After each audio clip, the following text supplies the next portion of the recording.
Hi, I'm Shay with Mantic Coins, and today we're going to talk about America's first commemorative coin, who made it, why they make it, and what's its value.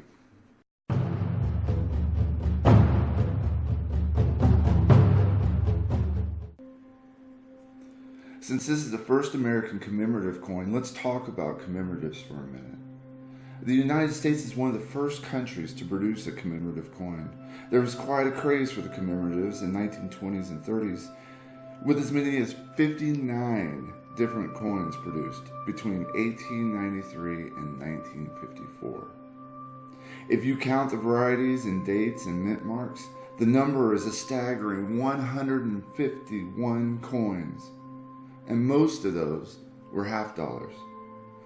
To give you an idea how excessive this was to so many angry collectors, there was only 1 quarter, 4 gold dollars, a pair of quarter eagles, and 2 $50 gold coins produced in that entire time. The popularity of commemoratives fell sharply in 1938. Besides the 3 bicentennial coins we all know about in 1976, commemoratives didn't pick up again until 1982. But let's get back to the first commemorative half dollar.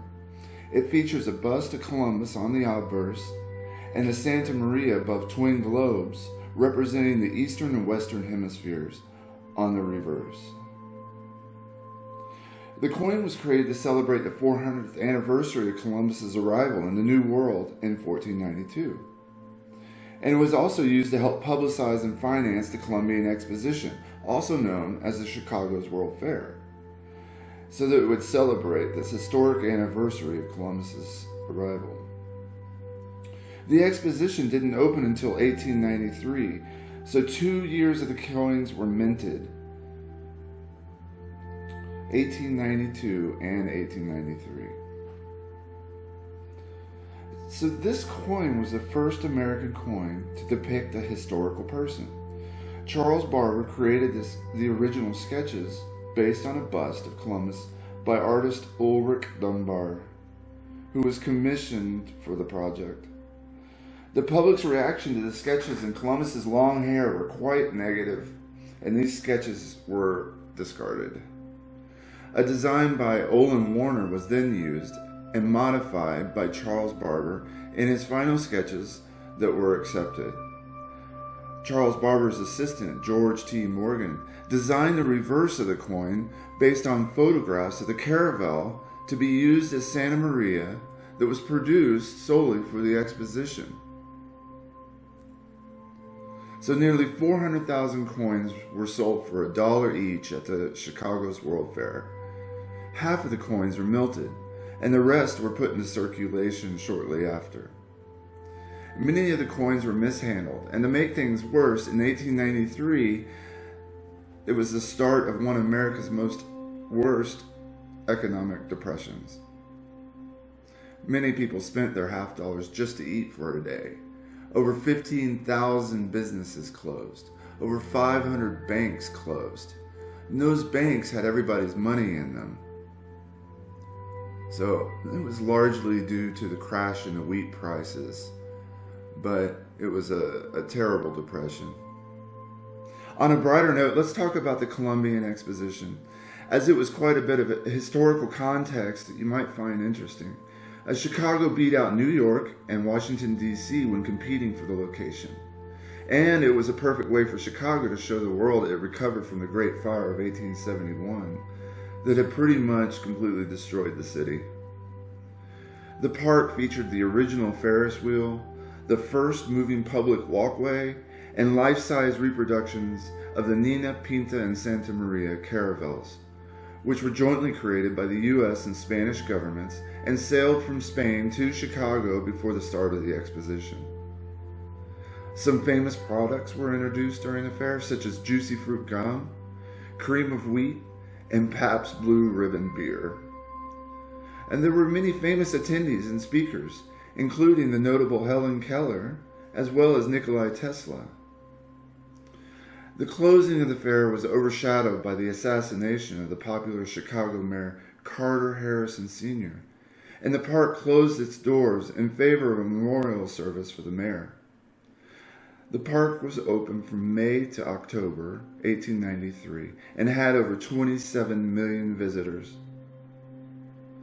One more note, the ladies of the exposition pushed to have their own coin created for the event.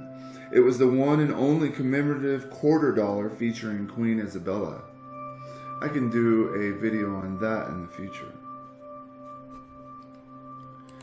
Now let's talk about value. So in XF, the coin is worth about $17. As you move up the scale in quality, you can see that an MS-67, while quite rare, can fetch quite a bit of money. $4,500 for the 1892 and $5,000 for the 1893. Now, PCGS has the MS-68 as being able to fetch $45,000, even though the record auction was around $35,000. There's just so few of these coins in great condition. There are also several varieties of repunched dates, both the 1892 and 1893. You can take a close look at the date and see around the edges on the north or on the east parts of where they had to repunch the date. So I hope you enjoyed the information I provided, and if you get your hands on one of these coins, read up about the history and share with others. So I wanted to tell you a little bit about my website. You can go to manticcoins.com. I do have quite a bit of coin information I post, and I regularly update lists of coins. I sell a lot of the coins that I find coin roll hunting, and I come across in cherry picking and bullion shops and coin shops.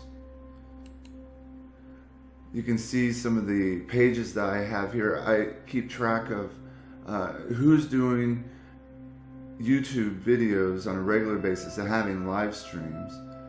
You can see that I'm tracking other coin websites that might be helpful in your research, provide some tips and tricks, and then links to various tools that I use and will be doing reviews on. In the shop, you can see here I have some $half for sale, and I'm going to be posting more commemoratives and other coin types shortly. Well, thank you for joining me, and if you like the content, please subscribe and like the video. It'll help us share the video with more people out there when YouTube puts up video suggestions. And thank you, and have a great day.